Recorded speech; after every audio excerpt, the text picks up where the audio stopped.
YCP రాష్ట్ర ప్రధాన కార్యదర్శి సతీష్ రెడ్డి ఆరోపణలు అవాస్తవమన్నారు టీడీపీ రాష్ట్ర కార్యనిర్వాహక కార్యదర్శి లక్ష్మిరెడ్డి. రాజకీయాల విమర్శలు చేయాలి కానీ జగన్ మెప్పు కోసం ప్రెస్ మీట్లు పెట్టడం సరికాదన్నారు.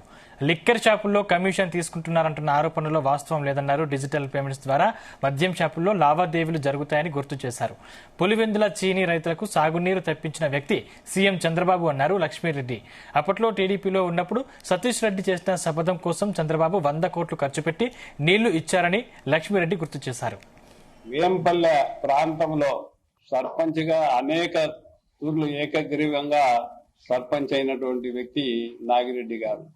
అటువంటి కుటుంబం నుంచి వచ్చినటువంటి సతీష్ రెడ్డి గారు ఈరోజు ఆయన ప్రెస్ మీట్ లో ఎవరినో భుజాన వేసుకొని మోయడం తప్ప రాజకీయంగా ఆయన ఎదగాలనేటువంటి ఆలోచన, రాజకీయ విమర్శలు లేకుండా ఏదో ఒకరిని సంతృప్తి పరిచేదానికో ఇంకొకరిని కించపరిచేదానికో సమావేశాలు ఏర్పాటు చేయడం జరిగింది.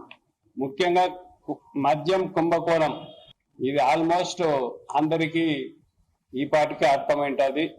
ఈ మద్యం కుంభకోణంలో సర్కార్ చేసినటువంటి వ్యవహారం అంతా క్షుణ్ణంగా సిట్ పరిశీలించి ఆ రిపోర్ట్స్ అన్నిటినీ కూడా కోర్టుకు దఖలపరిచి కోర్టులో నుంచి వాళ్ళ అరెస్టుకు ప్రయత్నం చేస్తే మరి దాంట్లో ఉన్నటువంటి ముద్దాయిలంతా కూడా హైకోర్టుకు పోయారు, అక్కడ బెయిల్ దొరకలేదు. సుప్రీంకోర్టుకు పోయారు, అక్కడ కూడా బెయిల్ దొరకలేదు.